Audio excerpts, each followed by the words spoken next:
Dear students, let us start the discussion on today's newspaper, that is 27th October 2017. The first article, Government Working on Tougher Consumer Protection Law. So you know that consumer protection law is very much important in a market economy.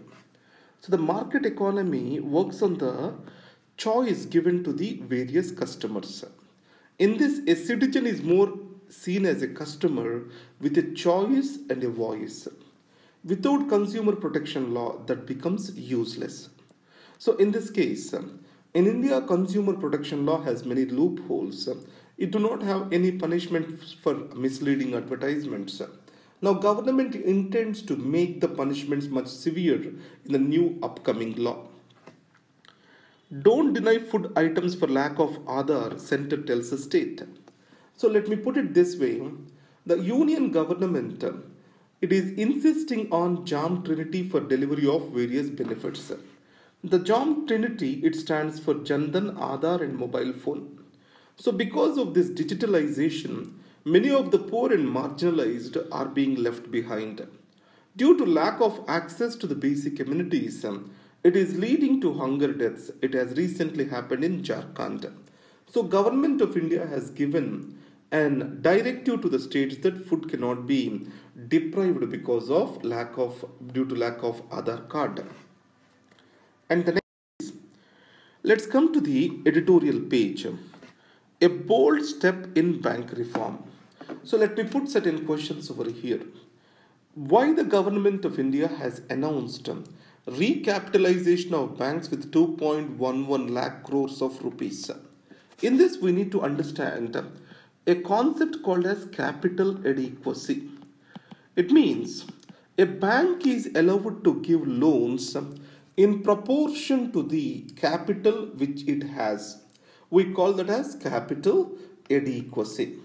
So in this context, whenever non-performance assets of the banks increase, the capital of the banks gets eroded as they have to provision that money for the NPAs. As capital gets eroded, the money which they are allowed to lend out, it decreases. As it decreases, credit growth in the economy decreases. As credit growth decreases, it further leads to fall in investments and thereby the growth. So, as government has decided to recapitalize the banks, the capital is expected to increase and also credit growth is expected to move up because of this. So we can say it as a step towards reviving the private investments. Why did the government not take this step before? Remember one thing, the government, it has seen the problem more from the mismanagement perspective of the banks. Does taxpayers' money has to be paid to the banks for their mismanagement? This is what is the question. During the 2008 recession, when bailouts were announced by Obama government, the same question has come up. Due to corporate mismanagement, does the state need to take the burden with the taxpayers' money? So whenever this moral dilemma existed, government don't want to appear itself as a corporate friendly and it don't want to take the responsibility of the failures of the corporate. And it is electorally very painful for the government. And second thing is, privatization is being or is said as a way forward for reforming the banking sector. So with regard to the management, various new decisions have been taken with Bank Boards Bureau, establishment of Bank Boards Bureau and recapitalization through Indradhanush. Certain steps are being taken, but they are not complete.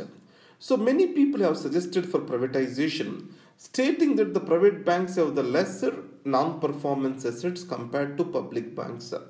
But historically, if you observe in the West, public sector banks are more safe compared to private sector banks. Their risk-taking attitude has pushed the entire economy into a crisis situation. And third worry is fiscal deficit. Because the government don't want to slip away from the fiscal discipline it is stuck to. As recapitalization moves forward, as burden on the fiscal deficit is also expected to grow up. as the bonds issued are not to be included in the calculation of the fiscal deficit. Interest on the bonds definitely comes under the revenue expenditure. So this has to be addressed. The government was very fearful about that. So because of this, the recapitalization of the banks as a step towards reviving the economy has took so much of time. Left behind on the path ahead. So it is about digitalization and how it is depriving the benefits to poor and marginalized. So social welfare benefits, they shall be allowed to pay, citizens shall be allowed to pay in all the convenient mediums which they can pay. So recently, so in various states, Rajasthan, Madhya Pradesh, everywhere, the social sector benefits are expected to be delivered only through e-platforms. Here, e-platforms I mean, in Andhra Pradesh, e-Seva, e-Mitra in the case of Rajasthan.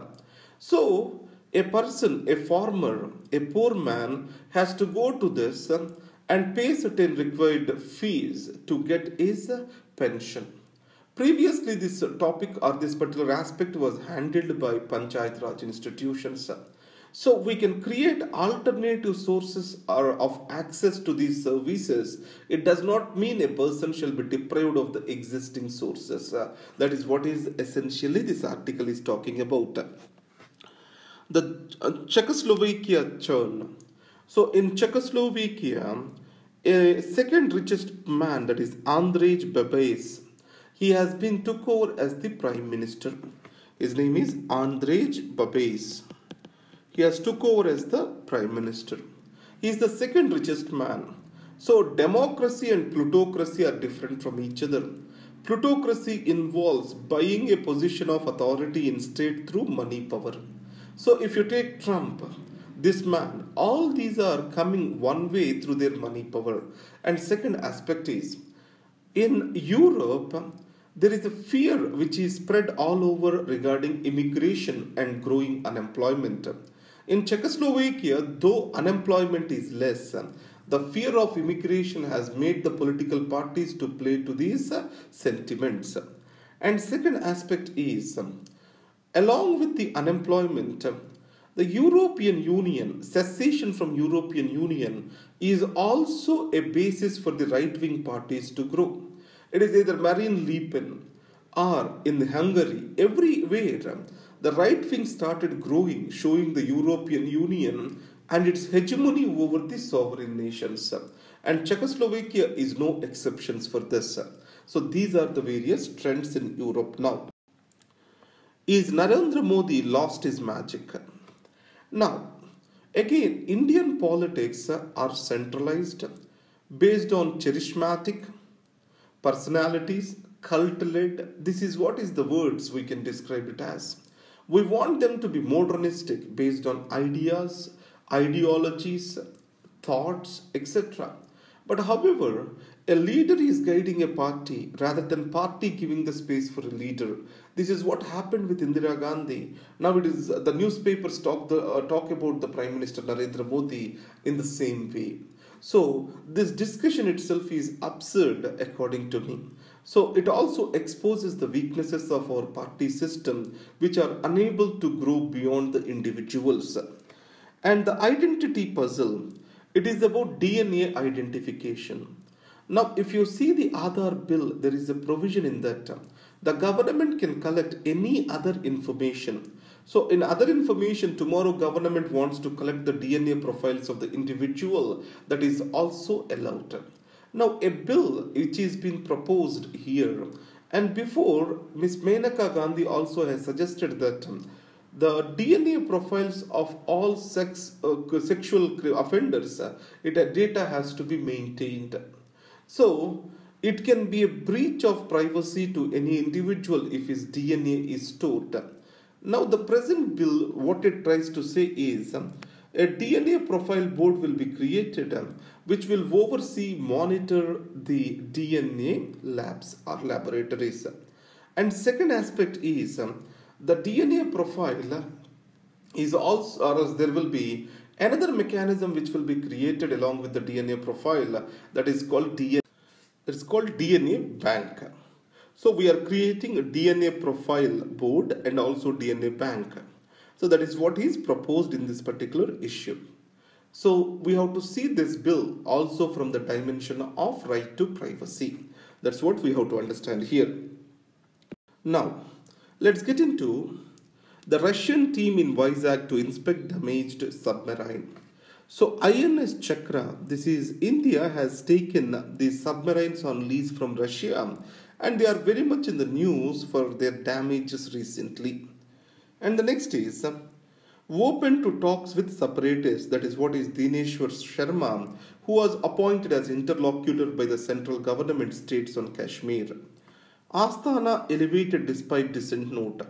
So I'm not interested in the individuals over here. Remember the mechanism which was created for the appointment of CBI director, joint directors now. So previously CBI director was appointed by government at its will. Now there is a collegium which is created. And similarly, even for the higher posts in the CBI, a collegium is created which is headed by CVC. For the director, the collegium is headed by the Prime Minister. So that change in appointment of CBI, we have to note over here. And then in the last page, you have the notes which will be available to you at laix.in/civilsprep. Thank you very much and all the best.